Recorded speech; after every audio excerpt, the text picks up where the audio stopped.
Jadi mohon maaf nih. Nggak apa-apa, teman-teman media juga bisa menangkap pesan ini. Ada yang mengatakan, zaman dulu nggak ada pembangunan infrastruktur. Nyatanya banyak. Yang kedua, direncanakan, dipersiapkan, dialokasikan anggarannya, dan dimulai dibangun sehingga banyak yang tinggal sudah 70%, bahkan 90%. Tinggal gunting pita. Setahun gunting pita kira-kira masuk akal nggak? Ya kita nggak perlu juga diapresiasi, tetapi jangan mengatakan ini kehebatan kita 1 tahun gunting pita. Pertanyaan dari saya untuk Mas AHY adalah, kalau semua infrastruktur yang saat ini digunting pita atau diresmikan oleh Pak Jokowi itu adalah hasil dari kerja Pak SBY, mengapa dulu tidak sekalian saja Pak SBY yang gunting pitanya? Kan Pak SBY juga 10 tahun jadi presiden sama seperti Pak Jokowi toh?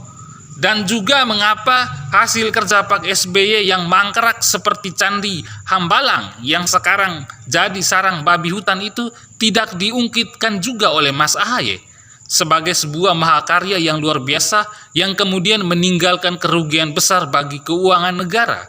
Apa Mas AHY malu mau ungkap tentang Hambalang yang uang pembangunannya dikorupsi oleh oknum-oknum kader Demokrat?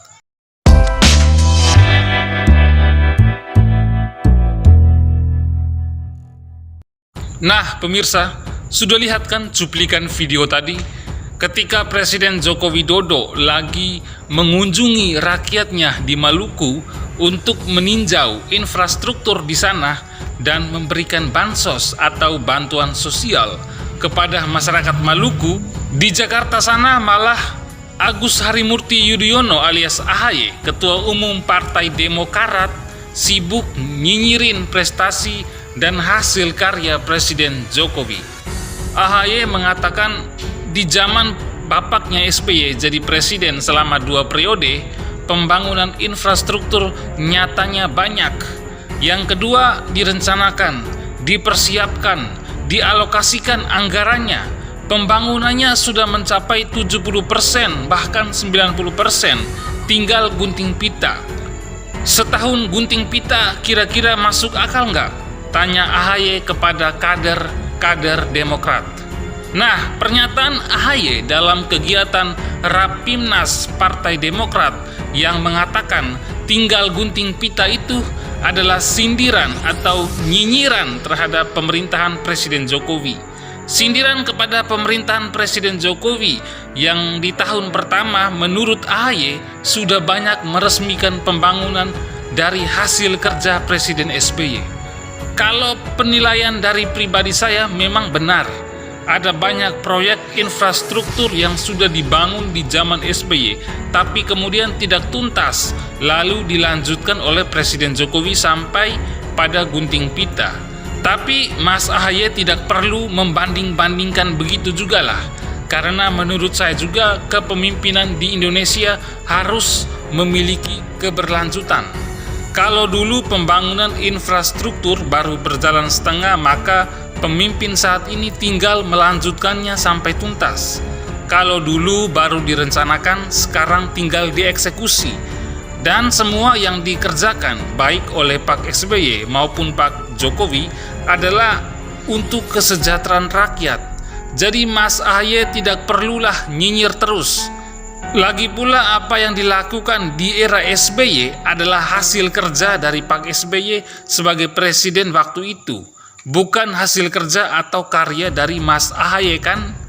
Jadi tidak usah juga Mas AHY menjual nama Pak SBY demi mendapatkan dukungan politik dari masyarakat Indonesia untuk pemilu 2024 mendatang. Alangkah bagus kalau Mas AHY jual hasil kerja dan karya nyata Mas AHY sendiri daripada menjual karya Pak SBY. Karena nanti kalau Mas AHY maju jadi calon presiden 2024 itu memamerkan prestasi Mas AHY sendiri di hadapan rakyat Indonesia, bukan memamerkan hasil kerja Pak SBY atau hasil kerja Bang Andi Arief atau Mas Andi Malarangeng. Mas AHY juga harus berkaca di depan cermin yang besar atas apa yang Mas AHY katakan kalau rakyat rindu kepemimpinan Pak SBY. Kira-kira rakyat yang mana itu? karena tidak semua rakyat itu berada pada posisi mendukung dan merindukan masa-masa kepemimpinan Pak SBY. Jadi tolong untuk Mas AHY untuk jangan menjual nama rakyat Indonesia secara keseluruhan.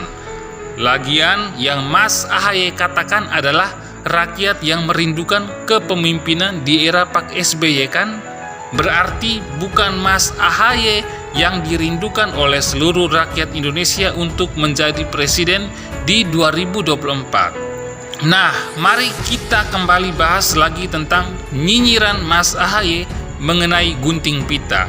Pertanyaan dari saya untuk Mas AHY adalah, kalau semua infrastruktur yang saat ini digunting pita atau diresmikan oleh Pak Jokowi itu adalah hasil dari kerja Pak SBY, mengapa dulu tidak sekalian saja Pak SBY yang gunting pitanya? Kan Pak SBY juga 10 tahun jadi presiden sama seperti Pak Jokowi toh? Dan juga mengapa hasil kerja Pak SBY yang mangkrak seperti Candi Hambalang yang sekarang jadi sarang babi hutan itu tidak diungkitkan juga oleh Mas AHY sebagai sebuah mahakarya yang luar biasa yang kemudian meninggalkan kerugian besar bagi keuangan negara? Apa Mas AHY malu mau ungkap tentang Hambalang yang uang pembangunannya dikorupsi oleh oknum-oknum kader Demokrat? Jadi begini pemirsa, tidak semua infrastruktur yang digunting pita di masa-masa awal kepemimpinan Pak Jokowi itu adalah hasil kerja dari Pak SBY. Sebagai contohnya, Jalan Trans Papua itu adalah murni pembangunan dari Pak Jokowi. Dan juga 7 bendungan di NTT yang sekarang ini lagi dalam proses pengerjaan 2 bendungan lagi, hingga totalnya akan menjadi 9 bendungan di NTT. Itu adalah hasil karya dari Pak Jokowi, bukan dari Pak SBY. Begitu juga dengan pembangunan infrastruktur yang lainnya, terkhususnya di wilayah timur Indonesia, hampir semuanya adalah dari Presiden Jokowi. Bayangkan saja, selama 10 tahun SBY jadi presiden itu, Indonesia Timur sangat jauh tertinggal dan hampir tidak ada satupun pembangunan untuk wilayah timur Indonesia. Pembangunan di masa SBY dulu lebih condong ke Indonesia bagian barat. Bahkan di zaman SBY, kita mengenal dengan istilah Jawa sentris, yang kini diubah Presiden Jokowi menjadi Indonesia sentris. Di zaman Presiden Jokowi ini juga terasa sekali keadilan dalam pembangunan infrastruktur antara barat dan timur Indonesia. Di zaman Pak SBY juga hanya mampu bangun jalan tol sepanjang 189,2 km selama 10 tahun. Sedangkan di masa Pak Jokowi, panjang jalan tol mencapai 1.540,1 km hanya diselesaikan dalam kurun waktu 7 tahun saja. Begitu juga dengan berbagai infrastruktur yang lain-lainnya. Itu baru infrastruktur yang dibangun di masa Presiden Jokowi. Belum lagi mengenai pengambilan saham Freeport, pengambil alihan Blok Rokan, Blok Mahakam yang selama puluhan tahun lamanya dikuasai oleh asing dan lain-lain. Contohnya Freeport, hanya butuh 3,5 tahun saja Presiden Jokowi berhasil ambil saham Freeport 51% menjadi sah di genggaman Indonesia. Begitu juga dengan Blok Rokan dan Blok Mahakam yang selama puluhan tahun lamanya dikuasai asing yang tidak mampu diambil alih oleh SBY selama dirinya jadi presiden 10 tahun. Jadi untuk Mas AHY, sesekali juga jangan hanya banggakan prestasi Pak SBY saja. Coba juga untuk mengapresiasi pembangunan di era Presiden Jokowi juga dong. Saya rasa kalau Mas AHY memuji pembangunan di era Presiden Jokowi ini, tidak akan membuat wibawa Mas AHY itu jatuh. Tapi kalau Mas AHY menunjukkan sikap memuji prestasi orang lain, justru Mas AHY akan disanjung oleh masyarakat Indonesia, dan itu baru namanya sosok yang gentle. Dan untuk Mas AHY, stop membawa atau menjual prestasi dari bapakmu, karena itu miliknya. Seharusnya sudah saatnya Mas AHY tunjukkan prestasi di hadapan seluruh rakyat Indonesia. Walau saya bukan pendukung Anda, Dan bagi saya, Anda masih minim prestasi sehingga belum layak jadi presiden. Nah, Mas AHY, sekian dulu video dari saya untuk Anda yang lebih rajin nyinyir ke pemerintahan Presiden Jokowi daripada sibuk menunjukkan prestasi Anda. Terima kasih yang sudah menyimak. Kini saya undur diri dulu.